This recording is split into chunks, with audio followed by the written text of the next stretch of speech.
Sorry. Good evening. Welcome to the July 27th special meeting of the Aiken City Council. If you're inclined, please rise for the invocation followed by the pledge. Almighty God, our Heavenly Father, send down upon those who hold office in the city of Aiken the spirit of wisdom, charity, and justice, that with steadfast purpose they may faithfully serve in their offices to promote the well-being of all people. In your name we pray. Amen. Chief, would you lead us in the pledge, please? Good evening, Council and Mayor. I pledge allegiance to the flag of the United States of America and to the republic for which it stands, one nation, under God, indivisible, with liberty and justice for all.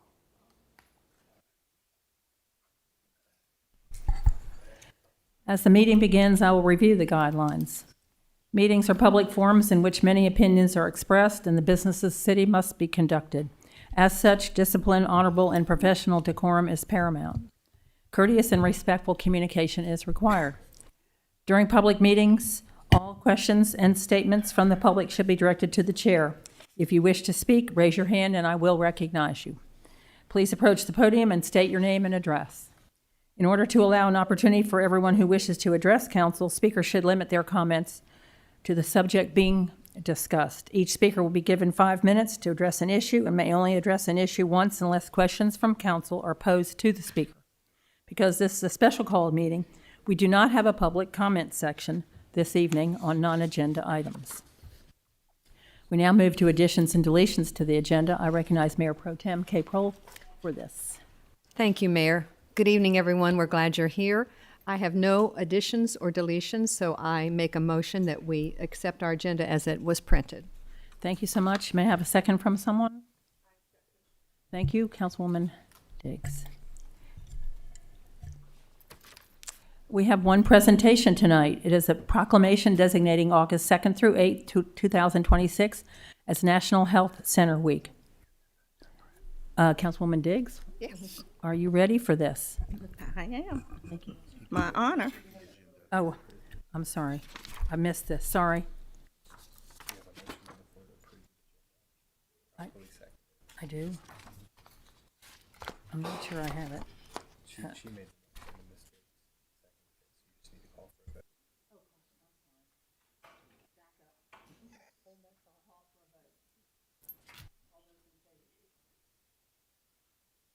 All those in favor. Thank you. Sorry about that glitch.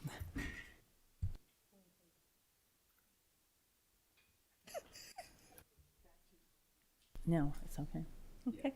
All right. And just to be clear, you had a motion on the floor to approve the agenda as published, and that was the vote y'all just took.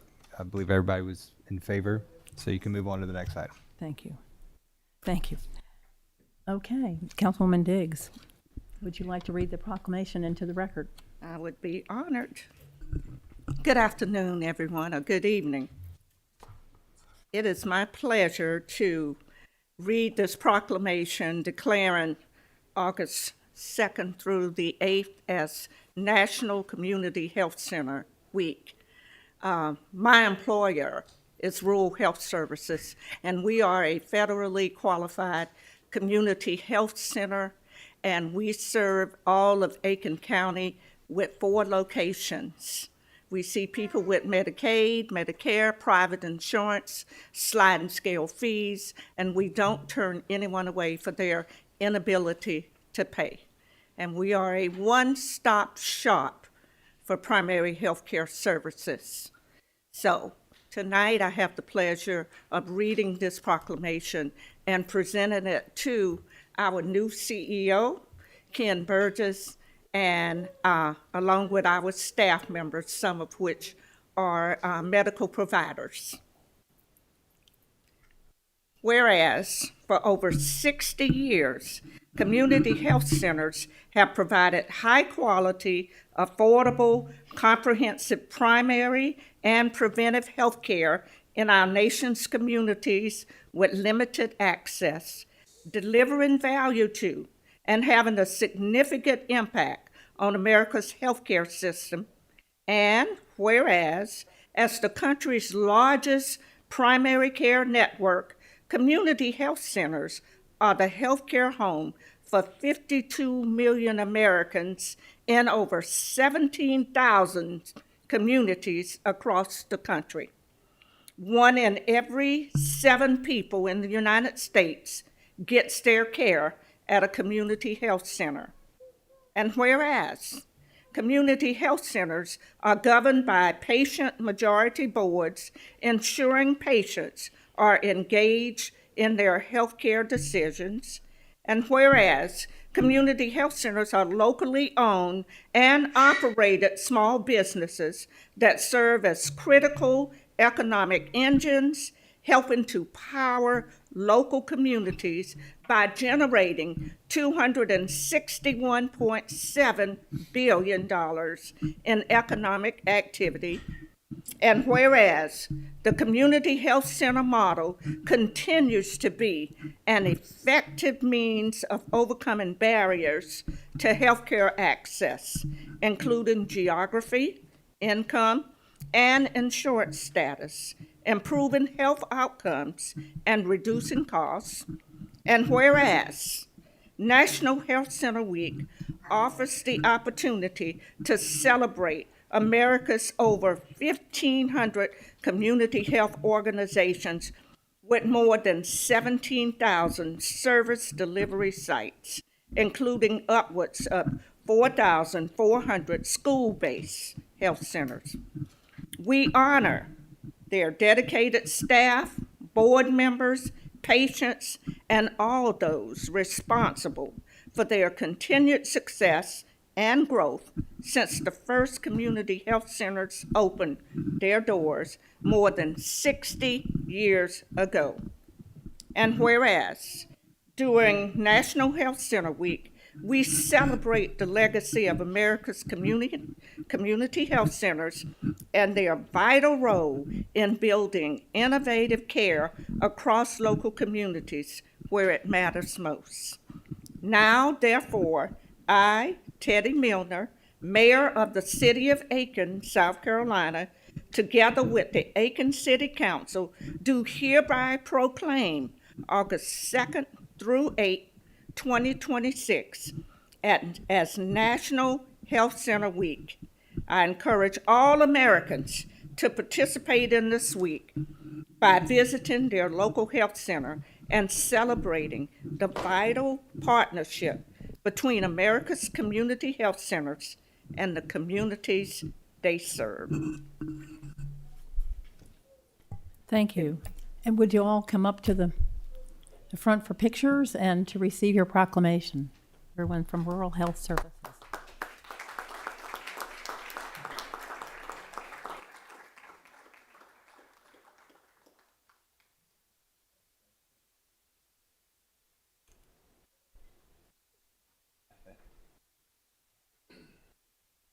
It's nice telling my CEO what to do.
Now we have a public input session about the proposed hospitality tax increase.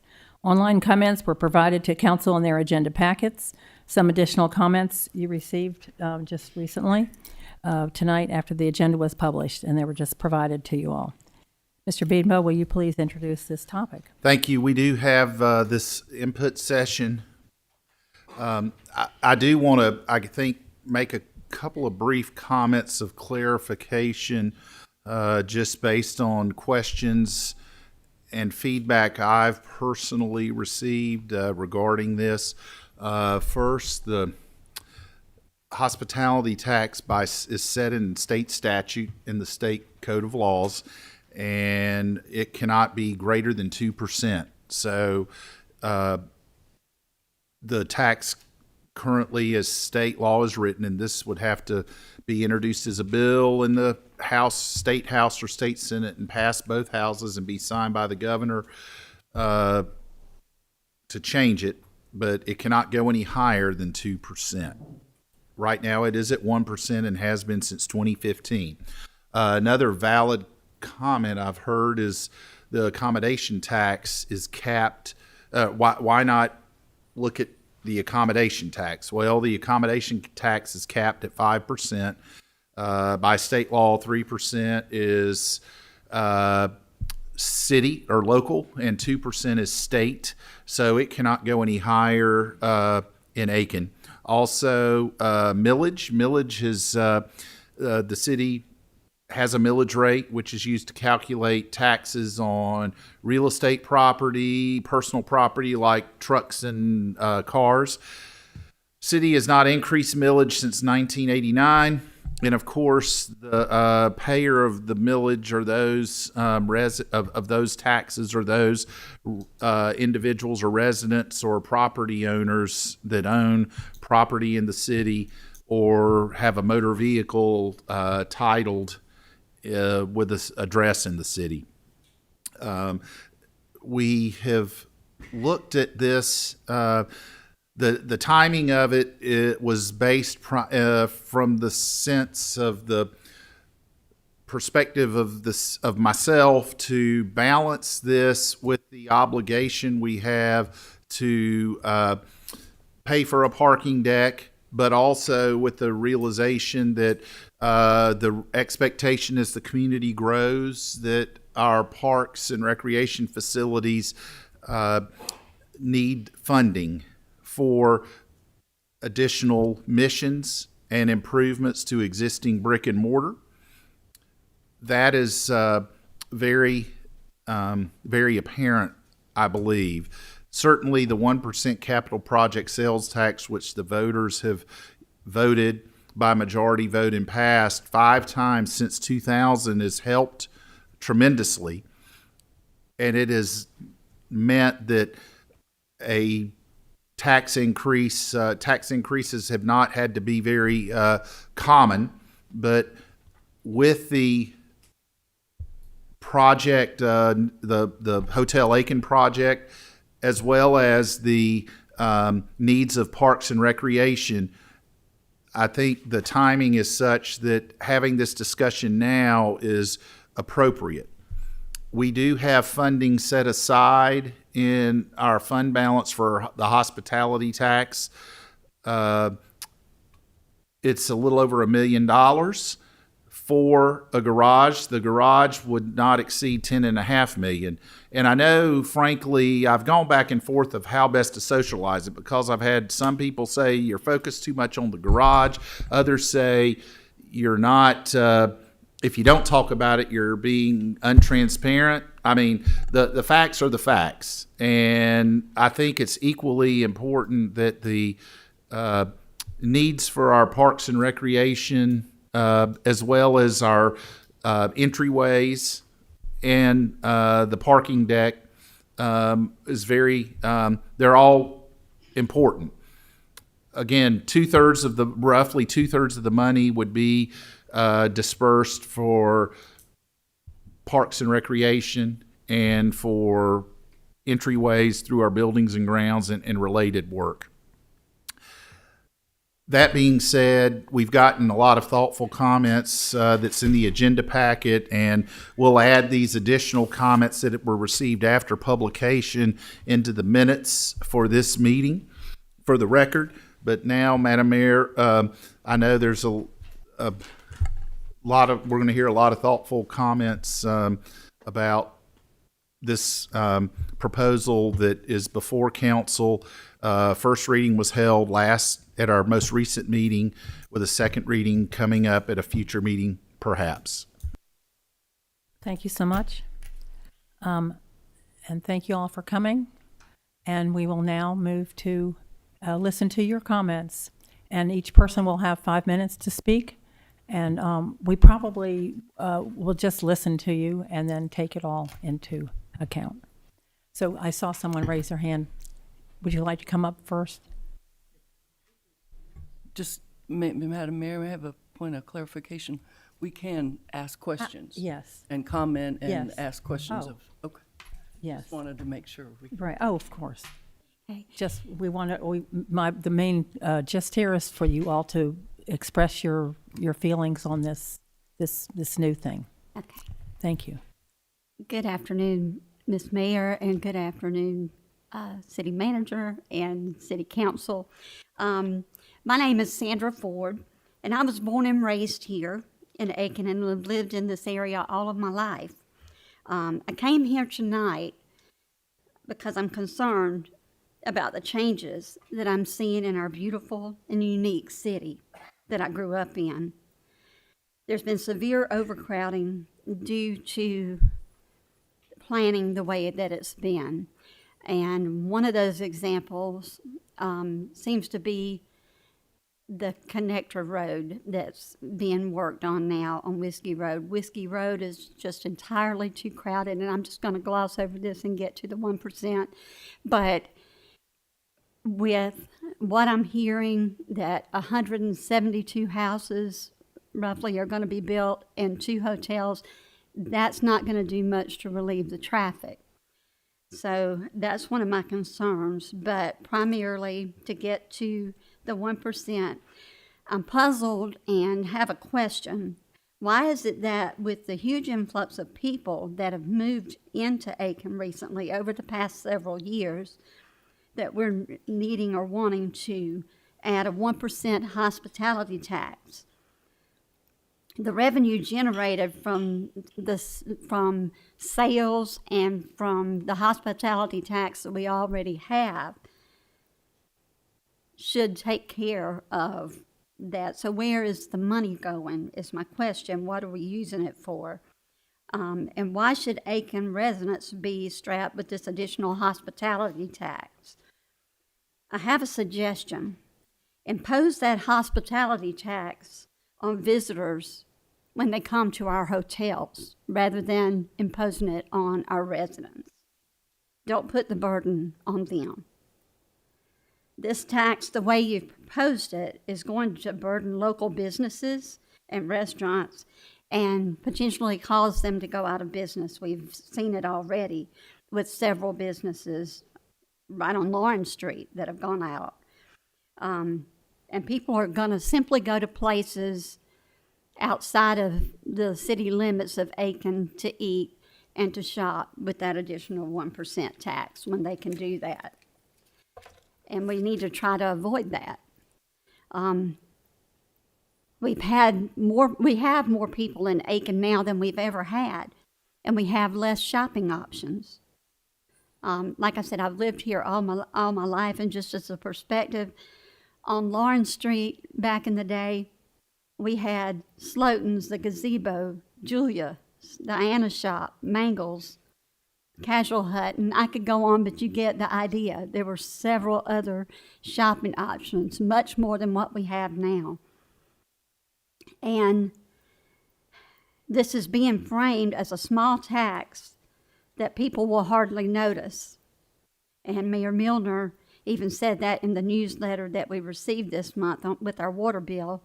However, I don't believe that's the case because most people go out to eat 2 or 3 times a week with the busy schedules everybody has.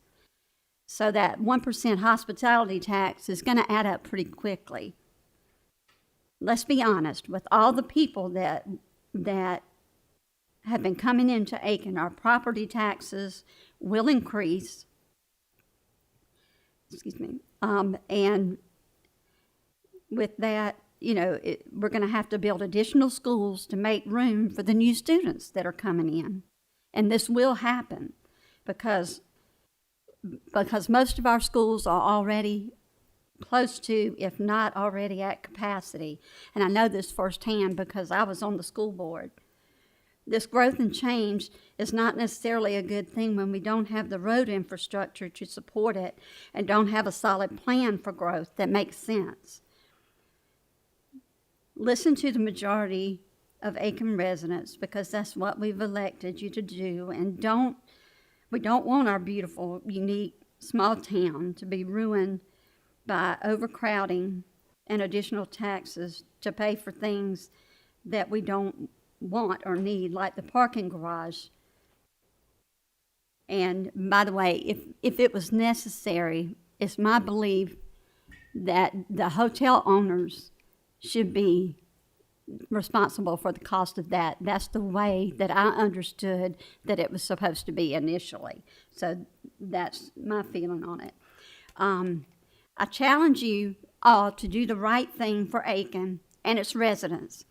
If you're going to impose a hospitality tax, again, do it on the visitors to the hotels and not on the residents of Aiken when they want to go out to eat in the city limits. Also, stop the overcrowding in Aiken because we don't need more housing developments and apartments right now. We just simply do not have the road infrastructure, and that's not the answer. We're already seeing an increase in crime, making our city unsafe, and that's simply not acceptable. I want to thank you for your time and attention, and please listen and take this seriously and do the right thing. Thank you. Thank you so much. Yes, ma'am. Then you're next back there. After.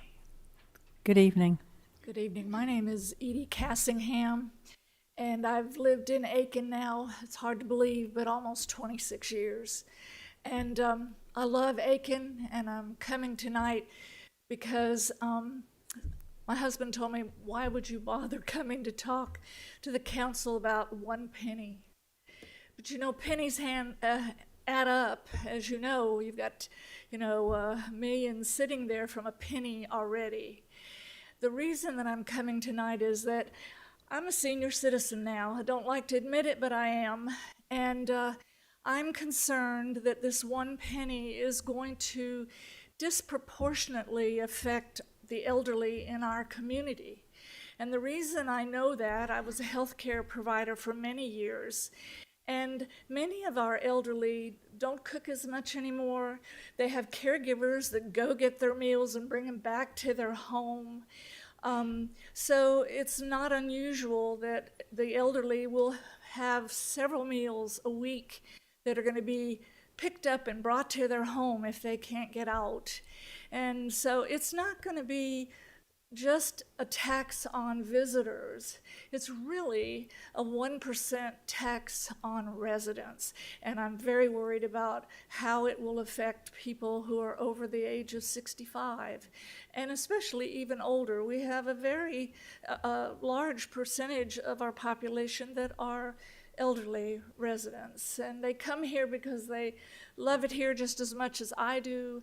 And I feel foolish to say, gosh, I'm fighting over a penny, but it's a penny that adds up enough so that you're counting on it for a parking garage. That says something.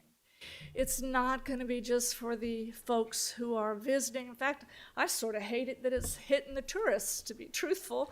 They pay a lot of money, and we make a lot of money off of them coming to visit us, and I don't want to discourage them. But I definitely would like the council to consider how that additional 1% is going to affect residents. And then I have one question, and you may have answered this before, and I didn't come to the last meeting that discussed this, but it's been sort of advertised as it's a restaurant thing. You'll only do it if you're in a restaurant. But what happens if I go to Publix and pick up a chicken or a sandwich that they wrap up and give it to me and I take home? Or if I go to Kroger to their little deli area, am I going to be paying the additional 1% on those things that aren't restaurant and I do that. I go and get a chicken. At least once a week, I get a pizza, even though it's not good for me. You know what I'm saying?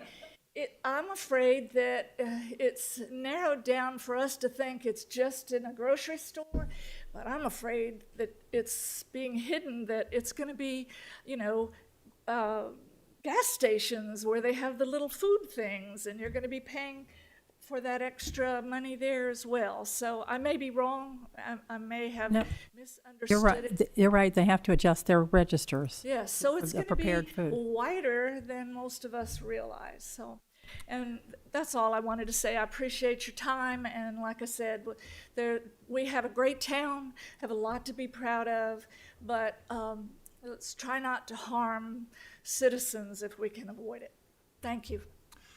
Thank you. And that is a very good point. The prepared, like you said, prepared foods. If you go to the quick shop and buy a hot dog that they've put in to prepare, you would pay a tax. If you bought a bag of potato chips, you would not, because that's prepackaged, delivered to the store. But anything that human hands inside the building has touched and prepared would be subject to that, whether it's at a quick shop gas station or in the grocery store. Thank you. Yes, sir. Good evening. My name is John Saladega, S-A-L-A-D-Y-G-A. I live at 116 Ashapoo Drive in Aiken. Okay. First of all, I need to ask a question. We have a 1% hospitality tax now. Is that correct? And the maximum that the state allows is 2%. So this would be the last one if it happens. Can the county institute a hospitality tax? The county, no, the county could not. If the county right now could pass a 1% and we could not increase ours. But right now there is no hospitality tax outside the city limits of Aiken in the county. 2% is the most then. Yes, sir. First of all, you mentioned there's a lot of beautiful projects that you want to do, but a lot of us want to do a lot of things we can't do because we don't have the income to do it. So sometimes we have to develop priorities, and all of these can't be done. But I would say that my property tax just was increased 15%. Now, I'm not complaining about that. That's permitted, that's the most. What I'm saying is, over a 5-year period, everybody's income or property tax is going to be increased 15%. And that's a significant amount of income that the city is going to get. Your property tax income is going to increase by 15%. Is that correct? No, sir, it's not. The value of your home went up by 15%, but state law requires that the millage be adjusted so that your taxes would not go up that amount. I don't know what that is because the county has not set their millage yet, post reassessment, nor has the city. We need to get all those numbers in. But no, your taxes will not go up 15%. Just the value, the tax assessed value went up 15%. And that is the maximum it can go up every 5 years per state law. The millage doesn't increase. Then my No, tax- no, sir, that's correct. The millage, the state, I guess they call it colloquially a windfall. They do not allow local governments to get a windfall, so we would need to adjust our millage accordingly. Our millage has been reduced 7 times since 1989. The last time we raised taxes, it was 120 mills in 1989. It's now 60, depending on what the value of the overall tax digest is in the city. That millage will be evaluated. I don't know what it will go to, but it will not go up.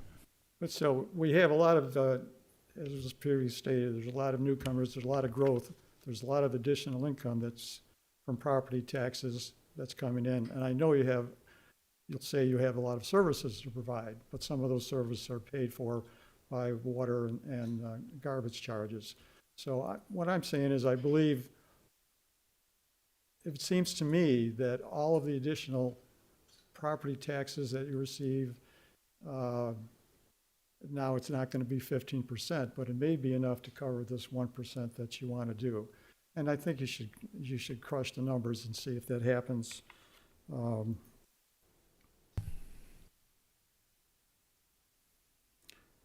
I think there's, I have to question whether there's, I think North Augusta has a 2%. Yes, sir. Okay, so there is something in the county. But when I looked at that, that kind of shook me up. I mean, now we're in double figures for taxes. But what I'd like to ask is that this tax not be made permanent. If you feel you need to do it, and also with the cost of the new garage, why not make it for 3 years, dies, and then you revisit whether you need it again?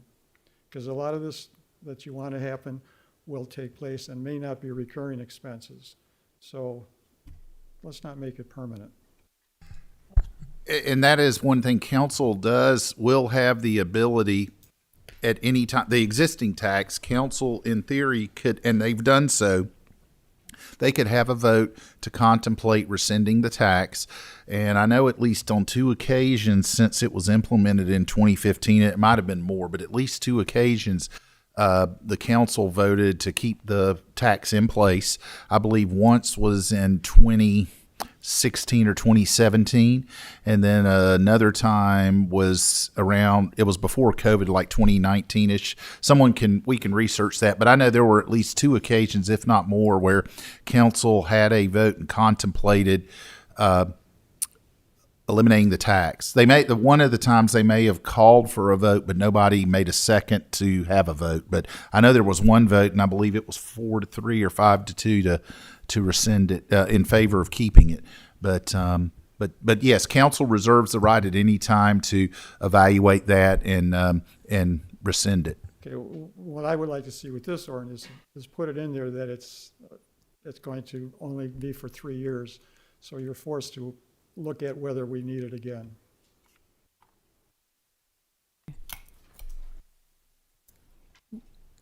Yes, how are you? Good evening. Lori Waddell, Waddell, at Spalding Lake Circle. Thank you so much for having this meeting tonight. I think that we all agree that we really want to have a safe and vibrant downtown here. My questions are really just based on where the 1% will eventually go. And so to be clear, the 1% will probably never sunset. Is that correct? And if not, how long does it take to pay for the garage? Well, that's up to council too, as well, right? Well, in terms of how long it will take to pay for the garage, the council will be presented multiple financing options. In a perfect world, yes, you want to be able to pay as you go, and the council's been able to do that on other projects. But my guess is the time frame to pay the garage back in terms of through borrowing would be as little as 10 years and as many as 20 years. Certainly it was within council's discretion to accelerate payments, but most likely it would be a 10-year to 20-year financing period. Similar to what we're doing with this building and with the public safety building. We financed both of those for 20 years. And we're in, I guess, year 8, I believe, of the payback on the public safety building. And I believe this is year 4, maybe year 5 to pay back this building. Well, you just answered 2 of my questions. Well, I wish I could read your mind about when it would be paid off. I would love to know that too. We will have that information I think at the next meeting, August 10th. So just to help me with my math, this 1% is going to be added to the current 1%. The sales tax, so that's 2%, correct? Yes, ma'am. Our current sales tax is 8%. That's So cor- it'll go up to 10%. Well, it's So on a- already 9%. Okay, It's so, 9%, and it would go up to 10%. so on a $75 dinner out subtotal, we're going to pay $82.50. Oh gosh, you're putting me on the spot. Yes, that is That is correct. correct. 750 plus 75. Just laying it out in really simple terms, what it means ultimately to a diner going out. It's not just 1%, it's the total Yes, that ma'am. your residents are going to be paying for. It would go up, I guess, 75 cents on a $75 bill, because right now you would pay 81.75. So we're going to be paying $82.50. Yes, ma'am. Okay. And are catering companies included in this? I'm sorry, or who? Catering? Yes, if they are doing business in the city of Aiken, they would have to pay that. They're supposed to be. Food trucks? Food trucks, yes, ma'am. Okay. And will we be able to see, as I know that Parks and Rec and whatnot, they need the money, and I understand we want to keep it beautiful, but is there a way that as we look at where we're going to be spending the money, that the audience and the city can see where you're deciding to put it, so we can look for it and anticipate? Yes, ma'am. Kind of like how we do. Well, I mean, the budget that council passed last month. Yeah, last month had the breakout of where it's being spent, and that would be similar. Should council wish to pursue this? Because we have increase. a museum that would probably really like some more attention. There, yes, and again, that I think that is one of the challenges. Is maintaining our brick and mortar buildings. Okay, thank you so much. Thank you. Sir in the back with the black, that would be you.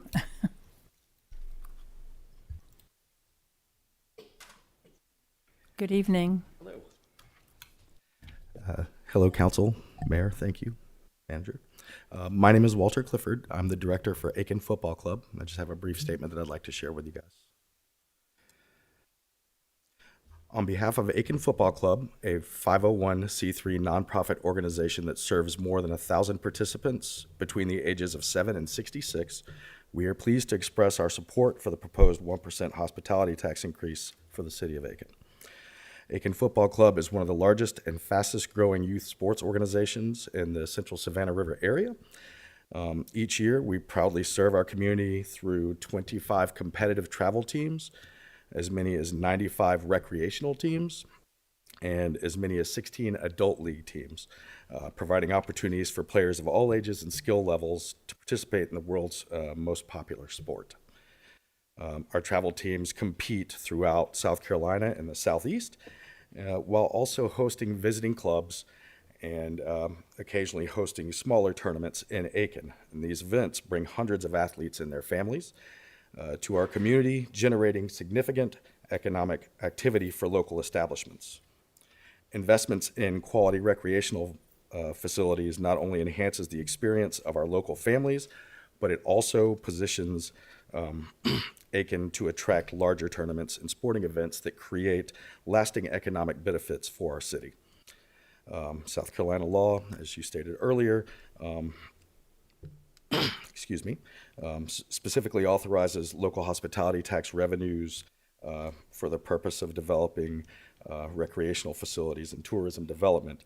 So that makes our initiatives and the initiatives of this tax well aligned. As one of the largest youth sports organizations, we witness every day how athletics strengthen our community. Soccer is more than a recreational activity. It is an investment in healthier families and stronger neighborhoods, and a more vibrant local economy. We believe that strategic investment funded through the hospitality tax revenues will benefit both our residents and the thousands of visitors who choose Aiken as a destination each year. With more than 130 teams competing throughout the year, Aiken Football Club has become a significant contributor to the recreational and economic vitality of our community. Continued investment in sports tourism infrastructure will ensure that Aiken remains a destination where families choose to compete, visit, dine, shop, and return year after year.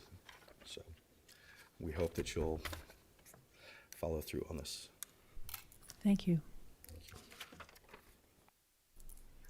Yes, sir, Sam? Good evening.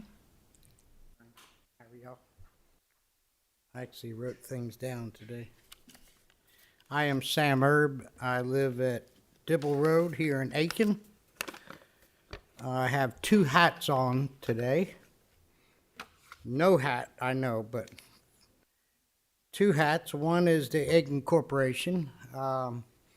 Aiken Corporation wrote a letter to council in support of the increase of the hospitality tax, and I am here again to emphasize that support. My other hat is my personal hat. Businesses always look at short-term solutions and long-term solutions. And also, you have to spend money to make money. Short-term, probably not what you're going to hear. Not what you might not like to hear, but not really perfect timing for restaurants is this tax in this economy or in the middle of summer. So I'm not sure when this tax will be imposed, but as you well know how our summers are in the restaurant business. However, long term, this 2% capped hospitality tax will help update the equipment and recreation facilities at our well-used parks and recreation areas, as you well know. Our city's Christmas decorations could be so much better. And I think this will include our Christmas decorations. Thank you, thank you, thank you. If done right, and even using our beautiful parkways, it would be a big draw for our downtown merchants and especially our great restaurants. Since 1981, when I opened my restaurant and the starting of the now very successful alley, I have been an advocate for increasing and bettering our parking downtown, as you all well know. Here's our chance by building a parking garage nicely tucked in within our downtown buildings. With the addition of 2 unique hotels, we will have the opportunity to keep our visiting guests in town instead of going out to surrounding communities. Again, you have to spend money to be successful. Please impose the capped 2% hospitality tax. Thank you. Thank you very much. Yes, ma'am. Yes. Good evening. Good evening. My name is Clarissa Cool. I am the owner of Omiastelli Bakery on the Aiken South Side. I appreciate the opportunity to be here tonight to share my comments. I'm sure we're all feeling the effects of the economy, the inflation rate, the gas prices, cost of groceries, cost of living. That's just for the average citizen. Everything that's shipped to our stores, as you well know, has added fees right now. The extra freight charges, the convenience charges, the now increased minimums that we have to have that are causing us to order more than we need just to make sure that we get our food every week. And then we have to pay the extra food cost on top of that too. This hospitality tax, as stated previously, is not going to affect the grocery stores, not at least the unprepared foods. It's not going to affect our hotels, the gas station, chips and snacks. It's not going to affect our retail stores. It's going to only affect those at those bills at our restaurants, cafes, bars, food trucks, your local Starbucks coffee.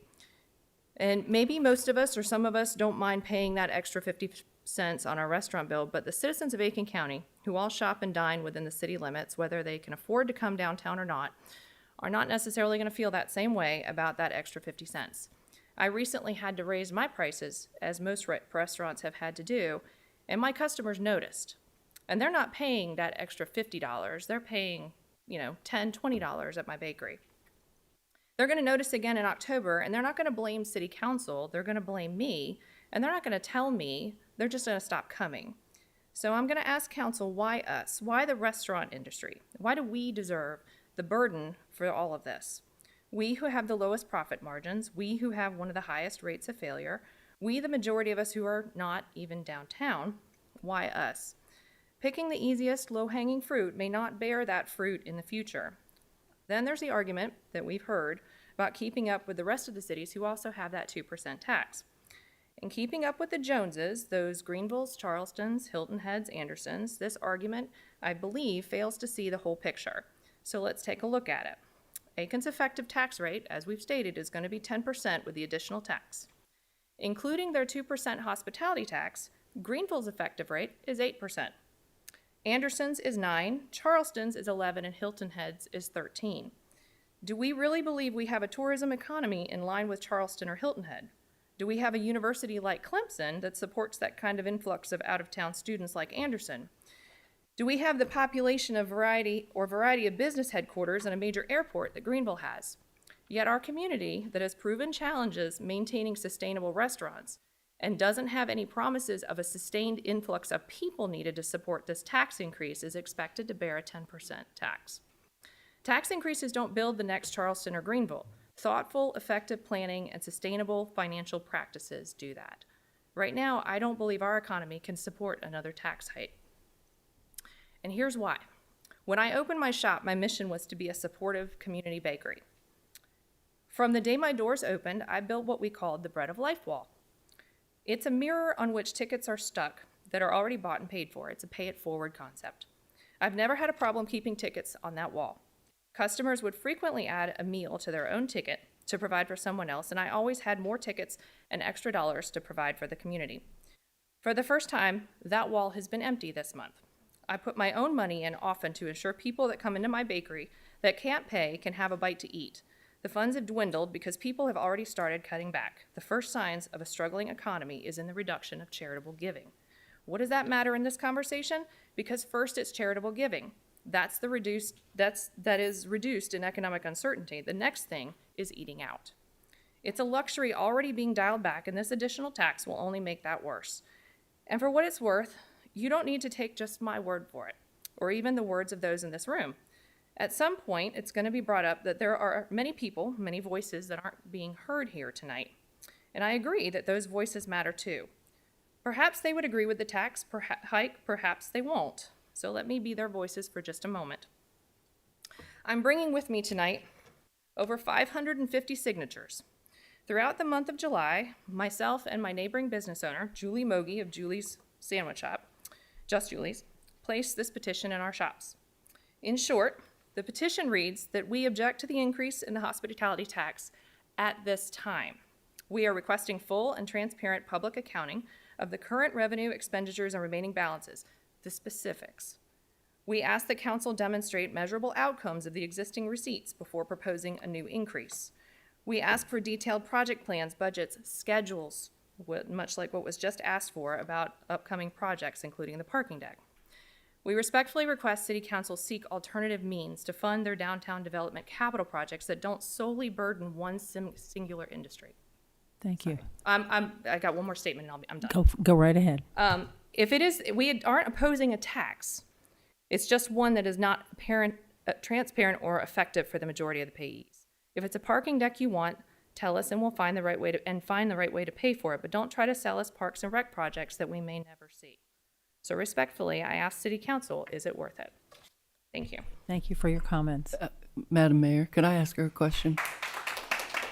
Yes. Ms. Peel? Do you want her to come back up? Yes, could you tell me, could you come up again? I'm just trying to make sure I have the name of your bakery and the other restaurant next to it. Yes, ma'am. It's the one with the wonderful bagels.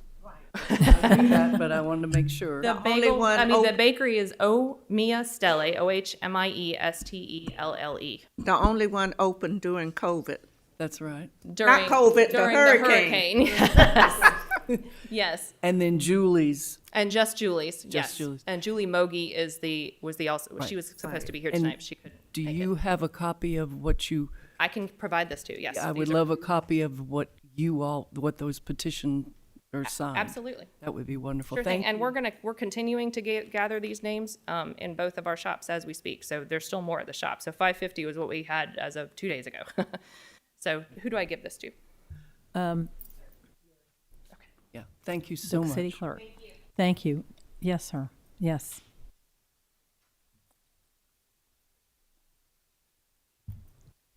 Good evening to you. Good evening, Madam Mayor and members of the City Council. I appreciate the opportunity. My name is Ernie Capinetti. I live at 172 Foxhound Run Road. And I just wanted to go on record as also opposing the hospitality tax.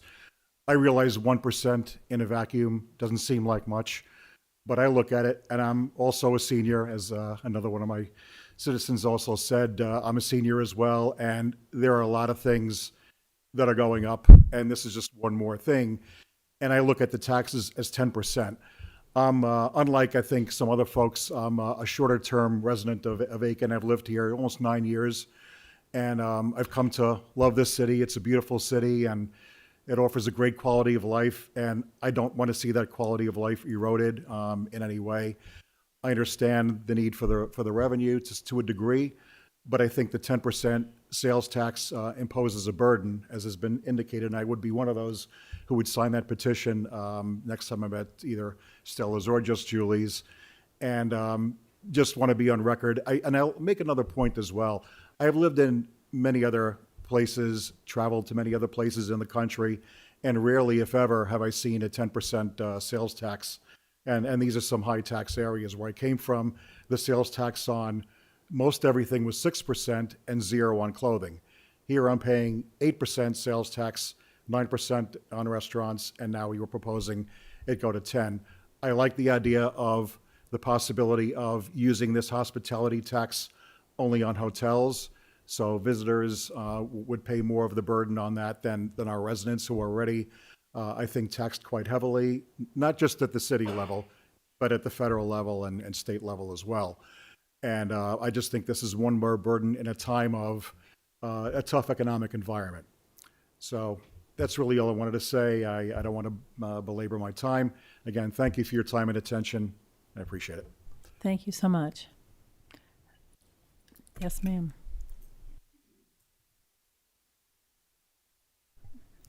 Good evening, Dr. Waltz. Good evening. My name is Dr. Holly Waltz. I live at 524 York Street Southeast here in Aiken. I don't envy your job. I've heard some really good arguments tonight. My take is that I want the 1% increase in hospitality tax. And I'm looking at a very broad picture. I'm not looking at just the restaurant business, the 20 cents on a $20 bill. I'm not looking at the parking deck. Again, I'm looking at a bigger picture. I want our city to, yes, grow, because it's going to grow, I hope, not just from older people. I'm an elderly. I hope I can say a young elderly person. But I want people to come not just for retirement, but for our schools, for our opportunities, for our health, for our recreation. That's what I am thinking about. As the former president, recording secretary of Hopelands Gardens and Rye Patch, and now on the executive committee, I see it. When I walk through those gardens, I see grandparents, I see children, I see grandchildren. They are walking through a park that is free, that gives you opportunities for education, for serenity, for health, physical and mental. This tax will help 501c3s, ALC, the Woods, so many opportunities there. The parks, the entry, the football, the intramural. We need this for our city to become, to further create, further enhance creativity and a good, healthy quality of life. I hope that you will vote for this. And again, I know it's difficult. I've been there. I've heard it from my husband, a former city council member. It's not easy.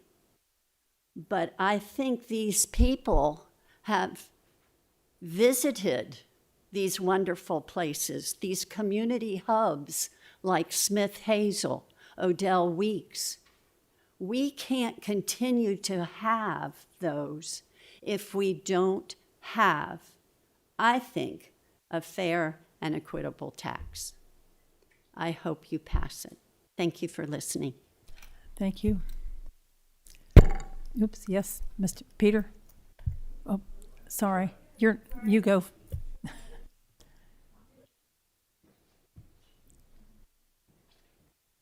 Good evening.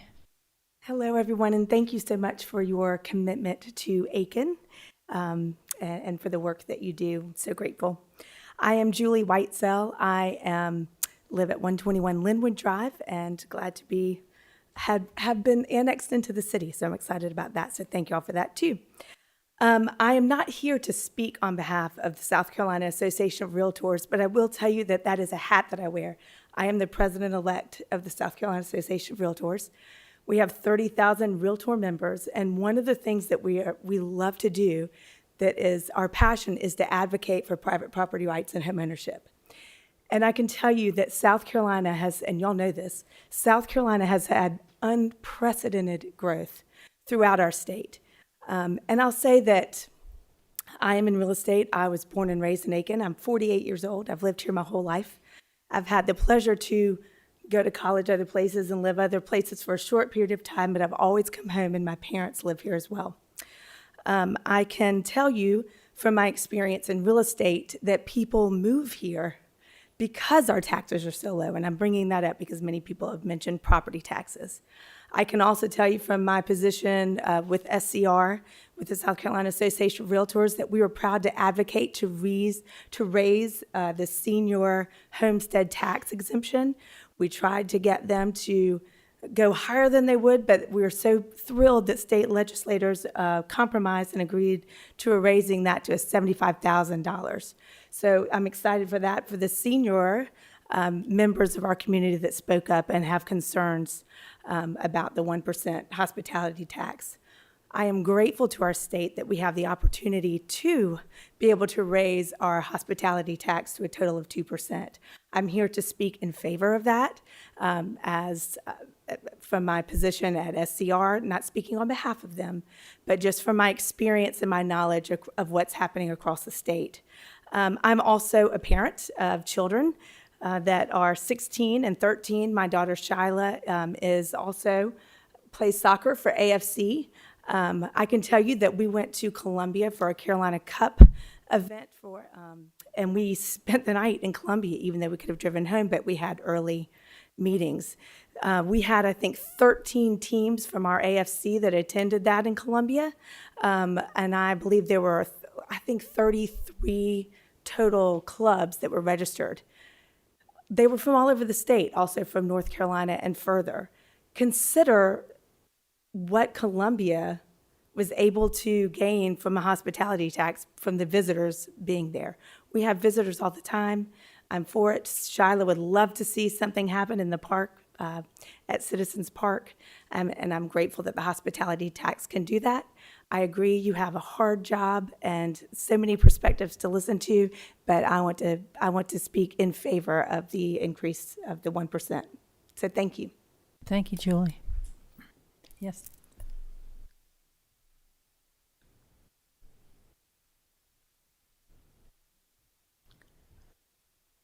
Hi there. Hello. Good evening, Madam Mayor, members of council. Good to see you all again. I'm Peter Kleinhens, Executive Director of Aiken Land Conservancy. I live at 46 Suffolk Drive here in Aiken. And I apologize for reading and just typed this up a bit ago, but Aiken Land Conservancy supports the proposed hospitality tax increase.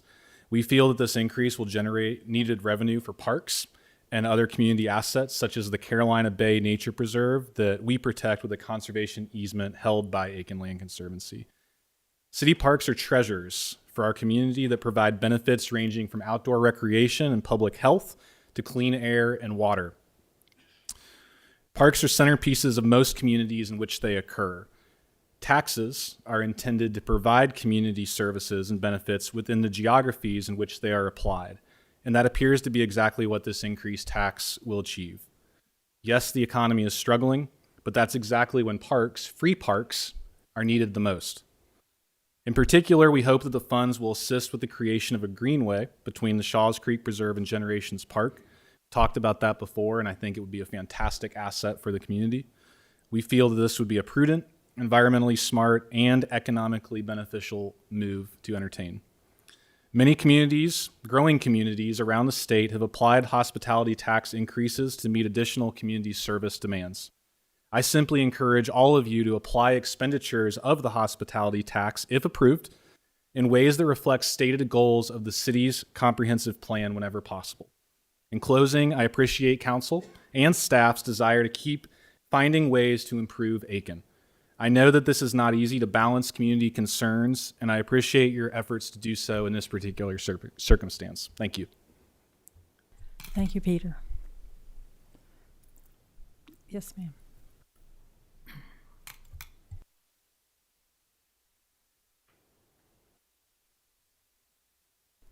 Good evening to you. Good evening. My name is Sharon White, and I live Tennessee Lane in Aiken. Aiken is a beautiful town, and it's been around for a long, long time. But I have a question. I wonder, I've spoken with someone in Columbia, why we haven't become a historical district for downtown Aiken, okay? A national historical district. Charleston, Savannah, there's other historical national districts. And Aiken would qualify for it. We would be eligible for grants. The businesses downtown Aiken would be eligible for grants if we applied. We have building structures down there that's more than 50 years old. That's all you have to be. That would qualify for funding to help us fund a lot of the expenses that we have here in Aiken. So I was just wondering, why we, seem like we would look at something like that as far as funding and helping the businesses, because they also, not just the city, as a historical national business downtown Aiken, the businesses would qualify to apply for grants also. So I was just wondering, I know you're restructuring. We got the hotel that you're getting ready to refurbish. That's already historical. We only have the Winter Colony in Aiken. That's a national historical monument here in Aiken. And we should have more. And we should have a downtown historical district, just like Charleston, Savannah, and some of the other downtown towns nationally who has one. Thank you. Also, and I am very for historical preservation. And I feel that as far as what we have here that's historical, you should have some type of committee to make sure that our historical buildings and things are being taken care of. Thank you, ma'am. I'm going to let someone speak about the hospitality tax. That was the purpose of this meeting. Okay, all right. I'm finished. Thank you. That's fine. Thank you. Yes, sir.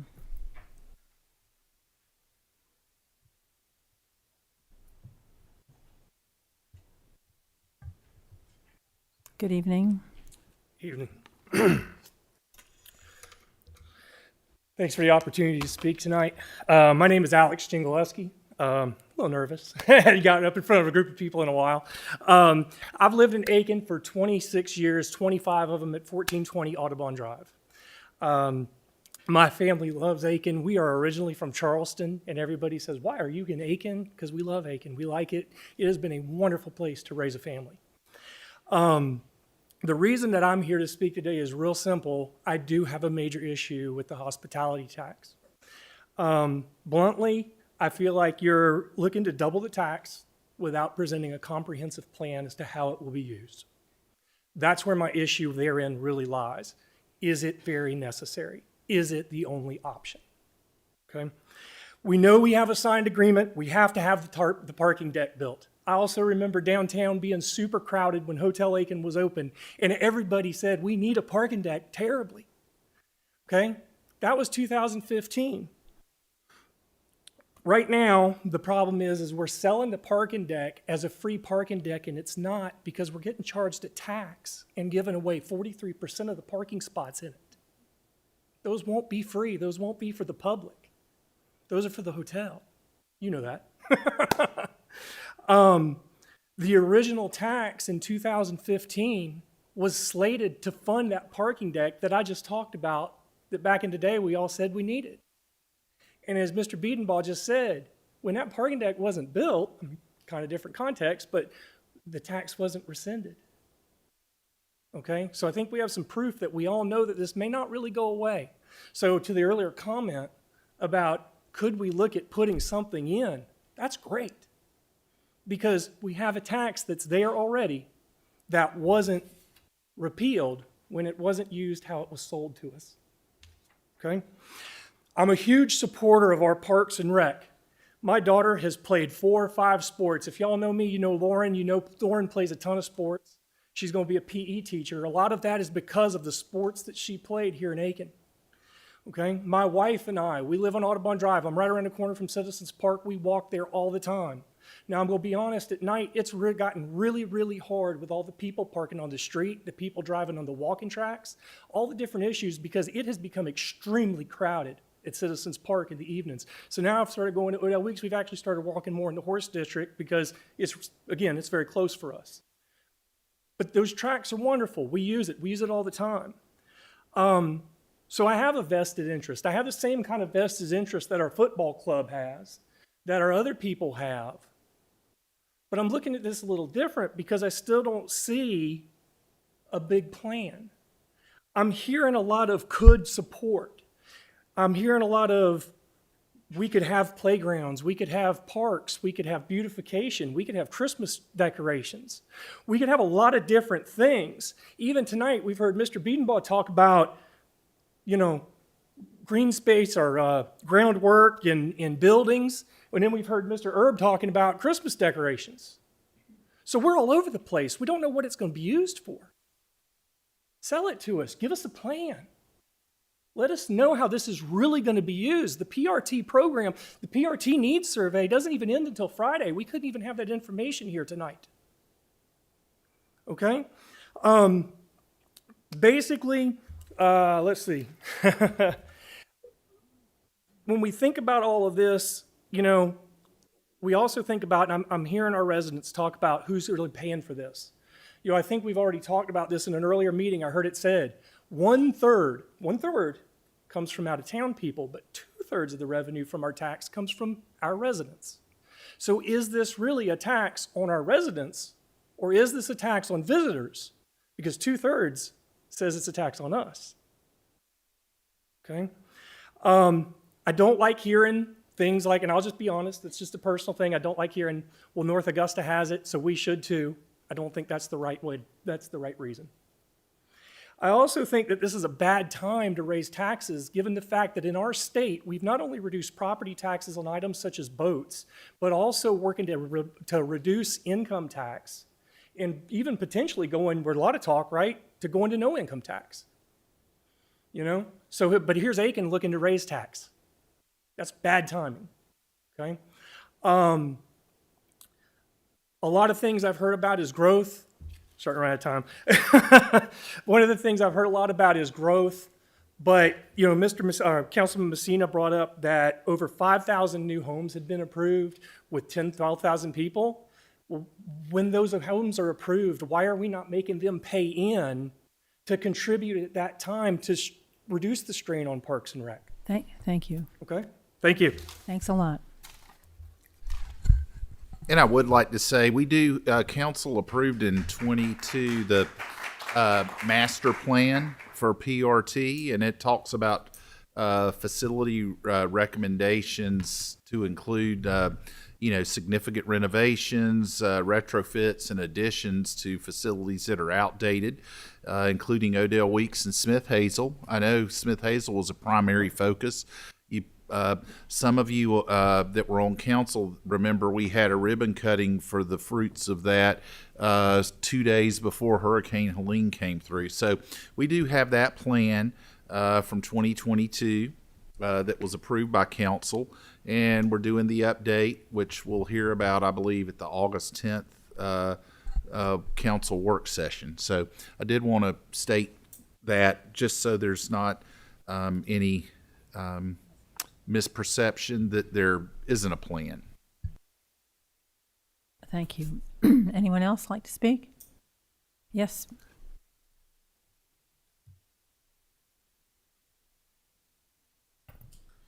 Good evening, Madam Mayor, council members. My name is Graham Hall, Edisto Avenue resident here in Aiken.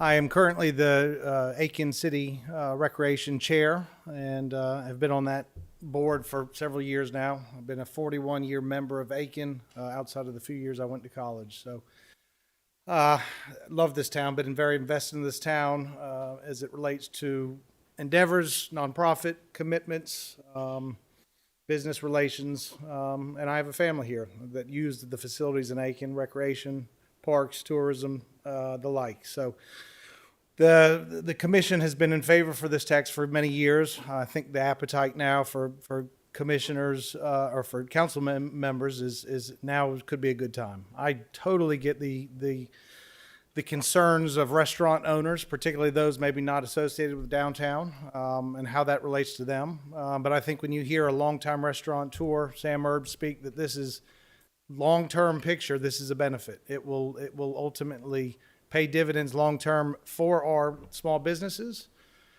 But what we really should focus on, I don't think this is political, is how it benefits our community members, our stakeholders, particularly our children that have the facilities now, but we are lacking way behind as it relates to what our youth have compared to others. Not for the public but for our youth, we are lagging, and that's no fault of Park Recreation and Tourism Department of City of Aiken. They do a heck of a job with what they are given to work with. But the concerns on both sides are very valid. I think if we invest in this and it's allocated appropriately, it will pay dividends for our small businesses, for our restaurants, getting these big, large events in on off-peak weeks, getting the heads in beds, hospitality tax raised on those weekends will do really well. So at the end of the day, my concerns are for the future of our city residents, that being our kids now, and how that affects our city going forward. So we are in favor for an increase in this tax and love your consideration. Thank you. Thank you, Graham. Anyone else? I don't see any more hands. Okay. We have exhausted this.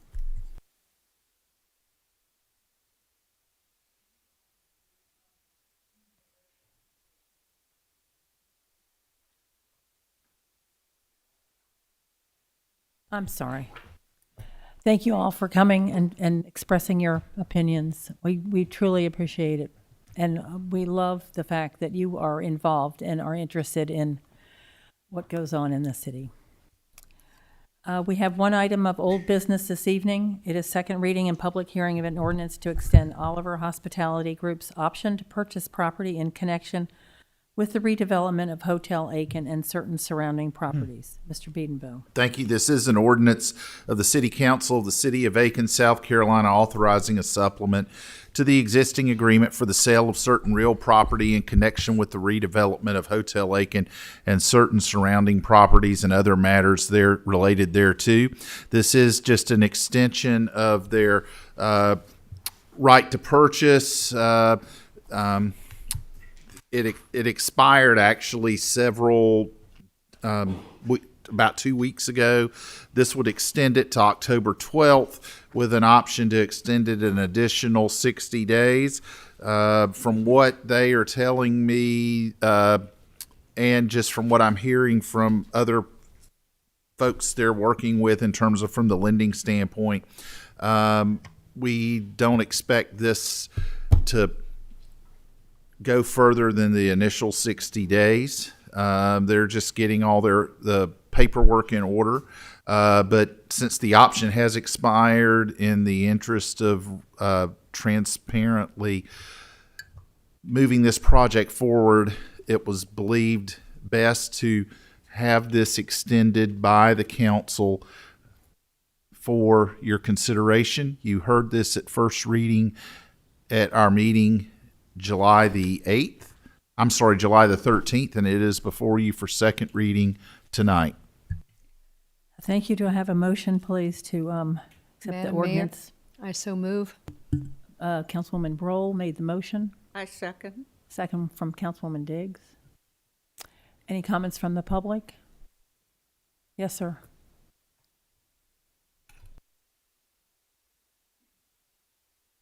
Yes, I'm Gil Allensworth, 227 Twin Ponds Lane. I'm just asking a question. So without this option, does Oliver have the opportunity to back out of the deal?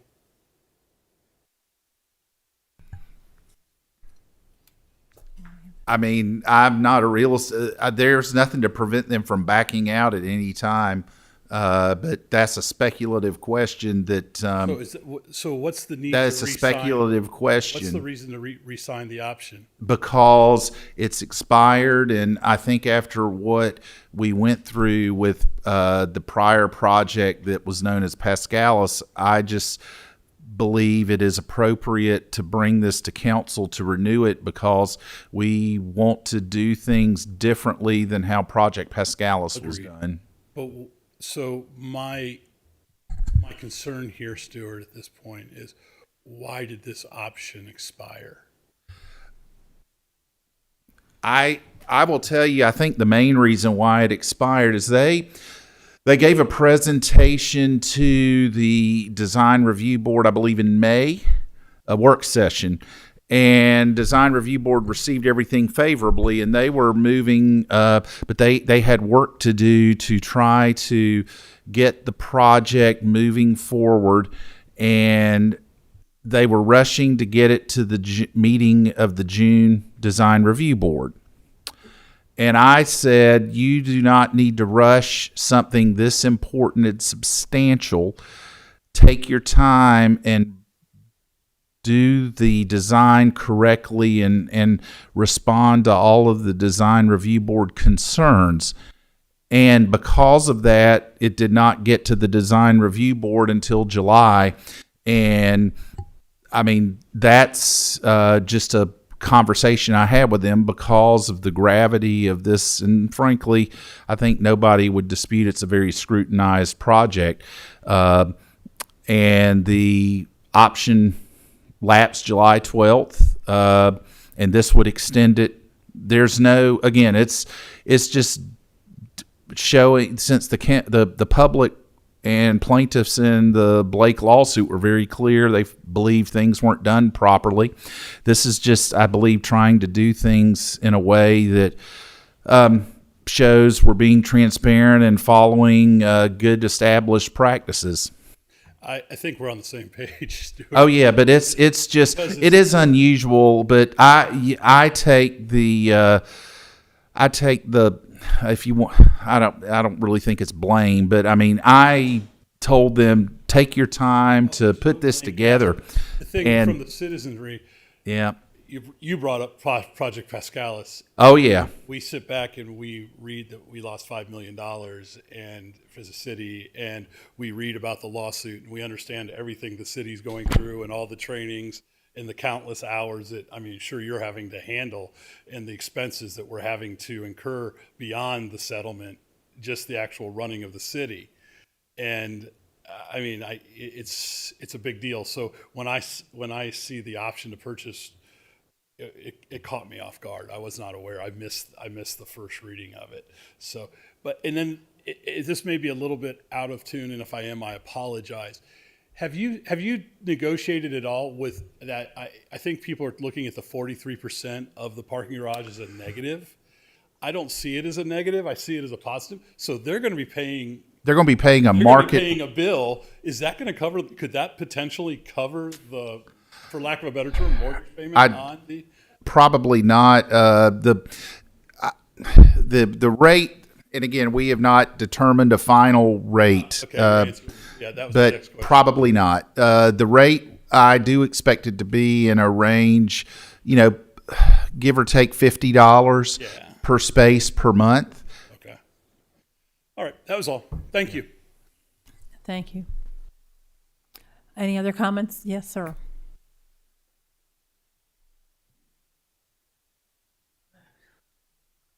My name is Jensen James. I live at 138 Florence Street Southwest, Unit 3.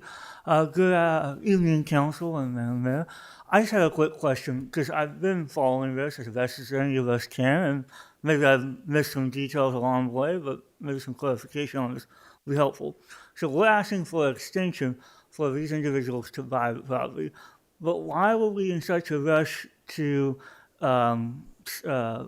not kick out, that's not, I don't love that. Well, I'm also somebody who works in the landlord business, so I don't love saying kick out, but for lack of a better word, push out a business when we didn't even we have to extend this real estate deal. It kind of just seems like, for lack of a better word, crappy PR. Like I respect all of you up here, so it's not being disrespectful, but genuinely, what was the thought behind that? Madam Mayor. And Daniel Plyler filling in for Gary Smith today. So I think you're referring to the last tenant that hasn't actually vacated the affected properties.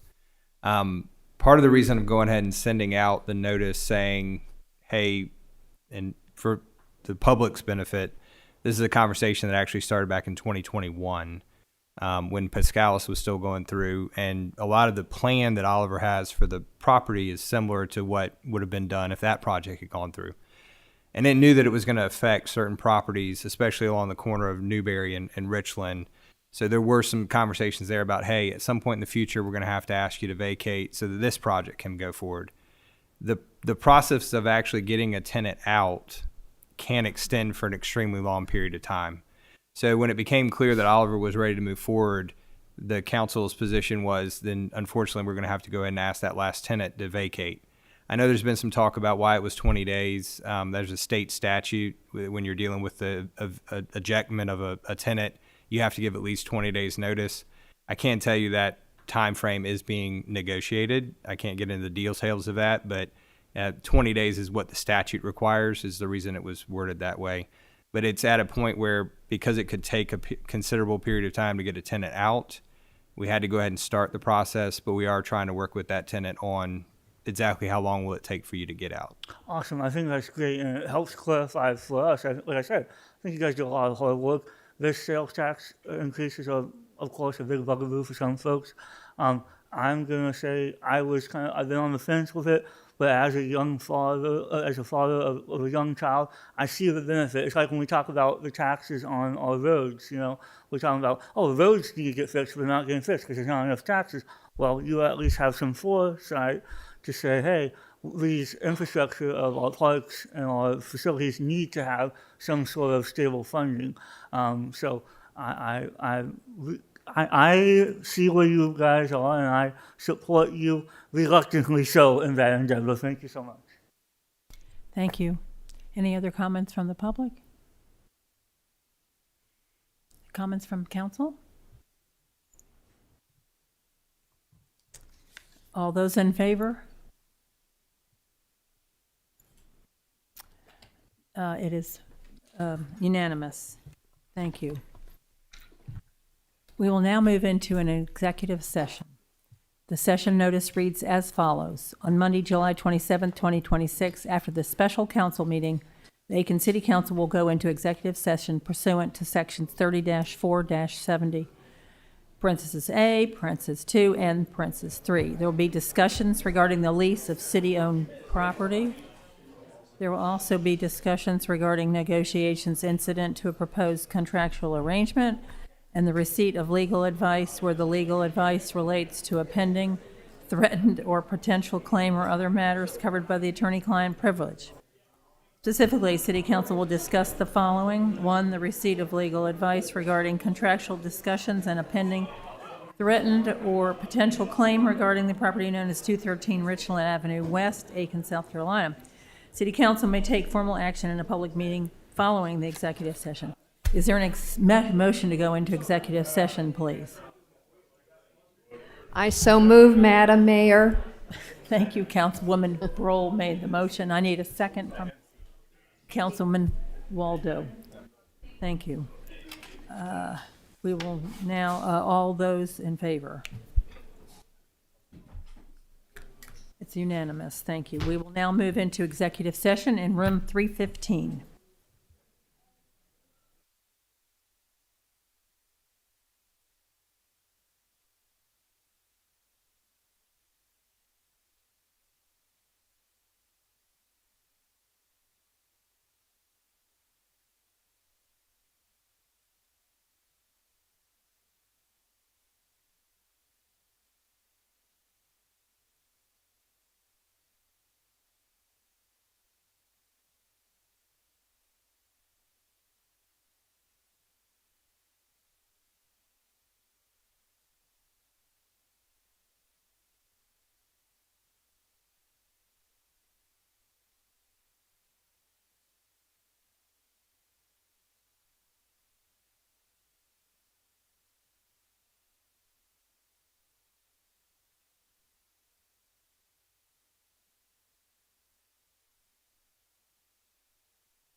Is there a motion to come out of executive session? Councilwoman Price made the motion. I second, Madam Mayor. Second from Councilwoman Morgan. All those in favor? Thank you. It's unanimous. Madam Mayor. Yes. So during executive session, council received legal advice and updates on a contractual matter and threatened or pending litigation regarding same, specific to the property currently leased or residing in by Taj Aiken on Richland Avenue. The discussions have centered around a contract that was signed with Mr. Kumar in March of 22, a contract similar to other tenants that would be effective in the same way. That had to do with the relocation assistance that the city would be willing to provide, or at that time it was the AMDC, but the city now stands in their shoes. The contract has terms about a payment of money that's based on rent that was held in escrow beginning in December of 21. It also deals with the notice to vacate that we have sent Mr. Kumar, which currently gave him 20 days effective, that began to run on July 15th of this year. During my discussions with counsel for Mr. Kumar, they've asked that time frame to vacate be extended. So what I'm asking from council at this point is authority to either agree or negotiate the move out date. The current request is that the 20-day notice be extended to a 60-day notice, which would make his move-out date September 13th of 2026. I would ask that council approve that request and allow me to, or authorize me to convey that to his attorney. Given that I need your authority to do that, I'm asking that you provide me that authority. I so move. So with that, I need a motion. Madam Mayor, I so move that we give Mr. Plyler the authority to negotiate the extension for the 60 days for instead of the 20 days, and that the terms of the payback or the rent Give it that. will Yeah, there continue. there is something else I'll need to ask y'all, but right now I just need to know, am I authorized to negotiate that 60 days? And that's a motion from Councilwoman Morgan. Yes. And a second from Second. Councilman Waldo. Thank you. All those in favor? Thank you very much. It is unanimous. All right. And then the second part that I'm asking for authority on is Mr. Kumar's attorney has expressed that they're demanding an additional $100,000 in excess of what the March 22 contract would provide. As I mentioned a moment ago, the contract that he signed is similar to the ones that were signed by all tenants along this same block. And it allowed for the rents that were paid beginning in December of 21 to be held in escrow with an agreement that they would be paid back to the tenant after they vacated. There were some other terms, including some like non-disparagement clauses in there. So obviously he would have to comply with those as well to be eligible for that payment. Given the fact this was signed in 22 and it secured all rents from December 21 to the present, that total is $155,700 that he would be entitled to under the contract, provided he complies with his end of the contract.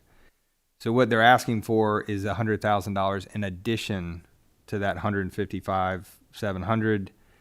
I need to know if I have authority from y'all to negotiate any additional monies in advance of in addition to what's already provided for in the contract or not. So that's my ask from y'all is, do I have authority to try to negotiate that, or do I have authority to tell him, no, we're not going to pay more than what we've agreed to in the contract? So could I Madam have a Mayor? motion to accept his? Can we? Madam Mayor, I'd like to make a motion that we do not authorize our attorney to proceed into any further contractual monetary negotiations beyond the funds that we already agreed to as part of his lease. I'll second that, Madam Mayor. Any discussion? Is that we can go with that? Oh, is there any discussion? Thank you. My only point of clarification in regards to that amount, we've extended his lease. That payback still exists for that extension. Does that make sense, what I'm asking? Yes, Ms. Ware, I understand your question. In the letter that we sent him on July 15th, when we provided the notice to vacate, we told him we would not accept any additional rents. So provided, now that you've given me the authority to agree to 60 days and provided he does move out September 13th of 2026, he's not going to pay rent.